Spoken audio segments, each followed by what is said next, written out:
Good afternoon, fellow YouTube viewers. Bill Channel for another YouTube video, and today I'm going to do a review on this bit of kit I bought off eBay. It's just a cheap, it's not an actual Apple one. It's a knockoff of a Lightning to USB adapter. With also it has a pass through for a Lightning charger as well. Let's see.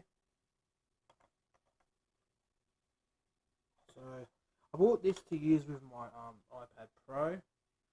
9.7 inch, as it's got, as you can see, a lightning port.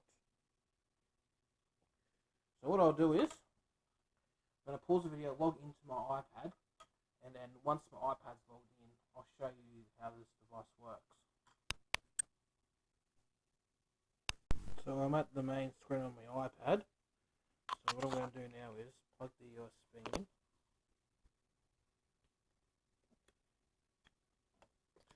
There's the USB, and you're going to wonder, why hasn't it popped up? Well, it doesn't pop up. You've got to go to an application, see if it will focus.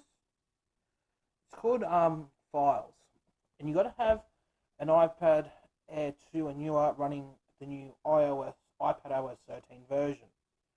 So as you open up the Files Explorer, I'll quit out of that,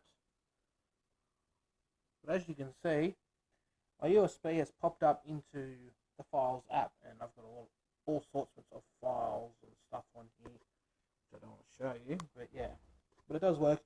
It will also support mouse and input, and so you can plug your mouse into the thing and use it. It'll pop up on the screen. If you update to iPad OS 13.4, you'll have mouse and keyboard support. That is due because of the new iPad Pro that was released, so you get trackpad support. But yeah, so that's pretty much it on this video. It's quite a nifty device. It was probably like about $15 off eBay, and I think it was worth it. Be handy if I'm out on holidays and stuff and want to edit some videos. So yeah, I haven't tried portable hard drives yet, but that'll be something I'll have to try down the track. But I believe it does work, and it might need the additional power, but it's got the pass through there if you need to charge your iPad while you're doing your video editing and whatnot, photoshopping. But yeah, so that's the so this is USB, how to get USB on an iPad Pro that has Lightning.